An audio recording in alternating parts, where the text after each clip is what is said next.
I'm not going to rule out an extension. We have been talking to industry groups about these moratoria. In fact, just as for everybody watching, all of you as well, we benefit from whistleblowers. Our most important whistleblowers have been members of industry who know the game, know how you can cheat it if you're unethical, and they point out to us when these problems occur. So we do not want to hurt the folks who are earnestly involved in hospice, in durable medical equipment suppliers, personal care services. They're good people in these businesses, but we're going to slow down the growth of these sectors till we can get our arms around the problem, because it is of massive magnitude to us. Did Dr. Oz just take a direct shot at how COVID policies were handled in America? During a White House briefing, a reporter pressed him on one of the most controversial issues from the pandemic era: vaccine mandates. The question was simple: could future administrations bring them back? What followed was a response that criticized fear-driven decision-making, defended parental choice, and echoed President Trump's push for what he called gold standard science. To ask about that nationwide moratorium, industry groups are really concerned about growth and employment getting hurt if that moratorium expands beyond 6 months. Would you rule out an extension of that moratorium, or do you expect that it's going to be expanded?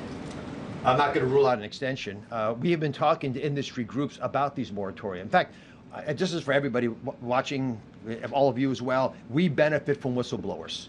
Our most important whistleblowers have been members of industry who know the game, know how you can cheat it if you're unethical, and they point out to us when these problems occur. So we do not want to hurt the folks who are earnestly involved in hospice, in durable medical equipment suppliers, personal care services. They're good people in these businesses, but we're going to slow down the growth of these sectors till we can get our arms around the problem, because it is of massive magnitude to us.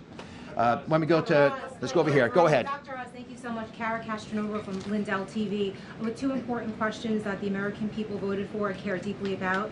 Many Americans fear a future administration could reinstate COVID-era vaccine mandates through Medicare and Medicaid funding. Would you support and create reforms to prevent that from happening again? What can you do during your remaining time at CMS to ensure Americans are never forced to choose between their jobs and a forced vaccination? Well, the president talked about this a bit on Friday with an executive order that desires to provide states with better science to be able to make educated decisions. It is an embarrassment that during COVID we allowed ideology and fear to dictate healthcare policy. Many clinicians at the time couldn't understand where these ideas were coming from. It certainly soured the American people on the trust that their government had historically had in recommending public policy efforts. The president argues, and he's right, and Secretary Kennedy strongly believes we need gold standard science. We need that science to be able to help families make better decisions for themselves, and state governments, because these are state-driven issues usually, especially mandates, to make those decisions more wisely. If we can do this in the right way, it will be very empowering, because who loves children the most? Their parents. No matter what we might say, they're the ones who need to have the information. They should have the ability to make the wisest choices for their kids, not based in fear, but based in science. Stephen. One more nursing home stuff, Roz, if you don't mind. Let me go one at a time. If you ask multiple questions, I'm only going to answer one anyway, so we'll come back. I promise. I talk quickly. Go ahead. At a White House briefing, Lindell TV reporter Kara Castronova asked CMS Administrator Dr. Mehmet Oz whether future administrations could use Medicare and Medicaid funding to bring back COVID-style vaccine mandates.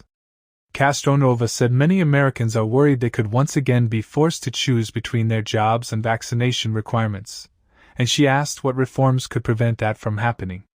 Dr. Oz responded by pointing to a recent executive order from President Donald Trump, saying the administration wants states to have better scientific information to make healthcare decisions.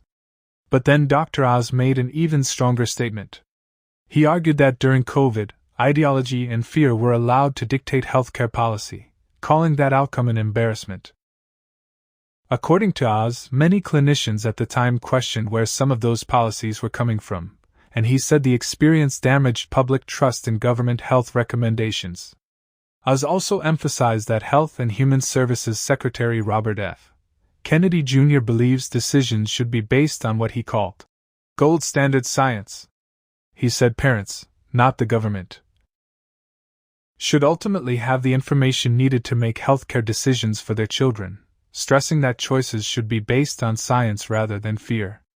As the briefing continued, Another reporter attempted to ask a follow-up question, but Dr. Oz quickly shut it down, joking that if multiple questions are asked, he's only going to answer one anyway. The exchange highlighted the administration's continuing effort to distance itself from pandemic-era policies while emphasizing state authority, parental choice, and scientific transparency.